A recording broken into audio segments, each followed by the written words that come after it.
lithium battery ကို support wire ရိုက်ဖို့အတွက် microwave transformer ကိုအသုံးပြုပြီးတော့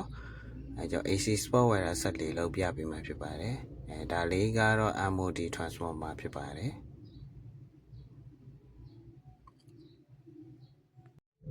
transformer ရဲ့ primary coil ကောင်းမကောင်းကိုအုံတိုင်းကြည့်ရဖြစ်ပါတယ်။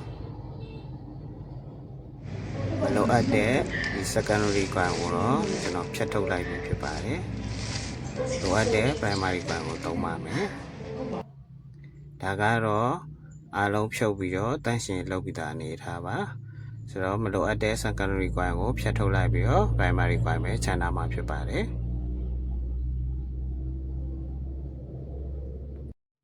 secondary coil အတွက် 25mm ရှိတဲ့ကြိုး size ကိုအသုံးပြုမှာဖြစ်ပါတယ်။ကြိုးရဲ့အပြင်ကားပါကိုဖြတ်ထုတ်ပြီးတော့ကြိုးပြောပြောင်းအောင်ဒီလိုမျိုး heat shrink ပေါ့နော် heat shrink နဲ့ပြန်ဆက်ပြီးတော့ကျွန်တော်ပြန်လုံးမှာဖြစ်ပါတယ်ဒါလေးကတော့ wire ကြိုးကို heat shrink ဆက်ပြီးတဲ့အနေအထားလေးဖြစ်ပါတယ် heat shrink ဆက်ပြီးသားကိုဟော့ကန်လေးနဲ့ကျွန်တော်အပူပေးမှာဖြစ်ပါတယ်ဒီကောင်လေးကတော့အခုမှုတ်ပြီးသွားတဲ့အနေထားပေါ့နော်ကျွန်တော်ဟော့ကန်နဲ့မှုတ်ပြီးတော့ကျုပ်လိုက်တဲ့အနေထားပေါ့ဒါမှကျိုးလေးကပြပြဖြစ်ပြီးတော့ဒီထဲမှာခွေလို့ရမယ်ပေါ့နော်ဆိုတော့ဒါလေးကိုကျွန်တော်ဒီ transformer ထဲမှာခွေထည့်ကြည့်ပါမယ် transformer coil ထဲမှာကျွန်တော်3ဘက်ပတ်လိုက်တယ်ပေါ့နော်3ဘက်ပတ်ပြီးတော့ဒီဘက်ခြံကတော့ဒီဘက်ခြံဆို3ရက်ပေါ့နော်3ရက်ဒီဘက်ခြံဆို2ရက်ပေါ့နော်ဆိုတော့ဒီလိုအနေထားထွက်လာမယ်ထွက်လာတဲ့အချိန်ဒီမှာကျွန်တော်အုံတိုင်းကြည့်မယ်ပေါ့နော်အုံတိုင်းကြည့်မယ်အုံဘယ်လောက်ရှိတယ်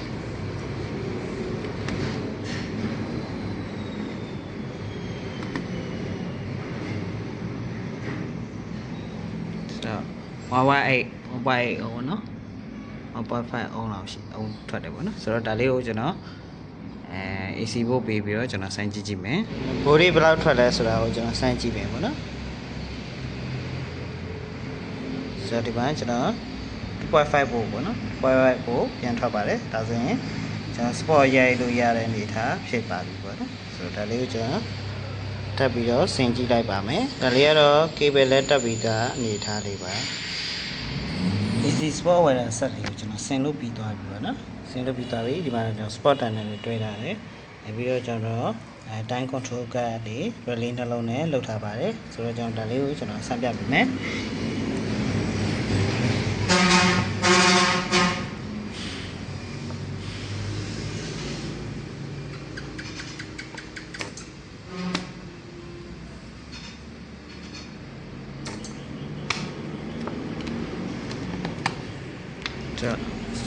spot တွဲထားတဲ့အချိန်ကြီး